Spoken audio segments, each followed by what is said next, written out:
झारखंड की राजनीति में इन दिनों गर्मा-गर्म चाय के साथ चर्चाओं की सुस्कियां भी खूब ली जा रही है। कई ढाबे पर तो कई नुक्कड़ पर हर जगह बस एक ही सवाल, सीता सोरेन फिर से जेएमएम में लौटेंगी क्या? अब भाई राजनीति भी बॉलीवुड की तरह हो गई है। यहाँ घर वापसी वाला सीन हर साल में दोहराया जाता है। सियासत में मौसम बदलता रहता है, आना जाना भी तो लगा रहता है। सीता सोरेन ने जब भाजपा ज्वाइन की थी तब भी लोगों ने खूब बातें बनाई थी, और अब जब उनके जेएमएम में लौटने की अटकलें लग रही है तब भी चर्चाओं का बाजार गर्म है। पूछने पर उन्होंने भी मजेदार जवाब दिया, अभी जहाँ हूँ वही हूँ, आना जाना तो लगा रहता है। अब इसे राजनीतिक की लुका छिपी कहे या मौसमी बदलाव, फैसला जनता करेगा। भाजपा में शामिल होने के बाद पार्टी ने उन्हें दुमका लोकसभा सीट से टिकट दिया, लेकिन वोटर्स ने सोचा थोड़ा रुक जाइए, अभी नहीं। और फिर विधानसभा चुनाव आया तो भाजपा ने उन्हें जामताड़ा से मैदान में उतार दिया, मगर जनता ने फिर से कहा, मैडम अभी थोड़ा ठहरिए। हार का ये डबल धमाका राजनीतिक पंडितों के लिए रिसर्च का विषय बन गया।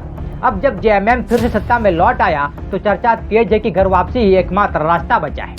अब ये संयोग है, ये राजनीति का खेल, लेकिन जेएमएम अपना स्थापना दिवस 2 फरवरी को धूमधाम से मना रहा है और उधर सीता सोरेन 1 फरवरी को दुमका पहुंच रही है। अब कुछ लोग इसे मैच इत्तेफाक मान रहे हैं तो कुछ लोग इसे स्क्रिप्टेड रियूनियन प्लान बता रहे हैं। जेएमएम विधायक बसंत सोरेन से जब पूछा गया कि क्या दीदी सीता सोरेन वापस आ रही है तो उन्होंने कंधा ऊंचा कर जवाब दिया, मुझे कुछ नहीं पता। अब ये कुछ नहीं पता वाला जवाब तो राजनीतिक का सदाबहार स्टेटमेंट है, लेकिन जनता को सब समझ आता है। बॉलीवुड में एक डायलॉग है, रिश्ते में तो हम तुम्हारे बाप लगते हैं, नाम है शहंशाह। लेकिन राजनीति में ये बदल कर कुछ ऐसा हो गया, रिश्ते में हम विपक्ष लगते हैं लेकिन कभी भी अपने हो सकते हैं। सीता सोरेन और जेएमएम का रिश्ता भी कुछ ऐसा ही रहा। एक समय जेएमएम से जुड़ी, फिर भाजपा चली गई और अब जेएमएम में वापसी की चर्चा जोरों पर है। राजनीति में कुछ भी अस्थायी नहीं होता, यहाँ गठबंधन भी बदलता है और नेता भी। चाय की दुकानों से लेकर सोशल मीडिया तक हर जगह एक ही बहस छिड़ी हुई है, सीता सोरेन का अगला कदम क्या होगा।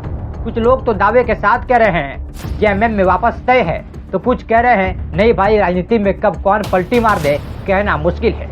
अब असली जवाब तो 2 फरवरी को ही मिलेगा, जब जेएमएम का स्थापना दिवस धूमधाम से मनाया जाएगा। तब तक राजनीति के पंडितों को अनुमान लगाने दीजिए और जनता को मजा लेने दीजिए। तो भैया राजनीति में कौन कब कहाँ किसके साथ बैठ जाए ये कहना मुश्किल है, लेकिन एक बात तो तय है, आना जाना तो लगा रहता है।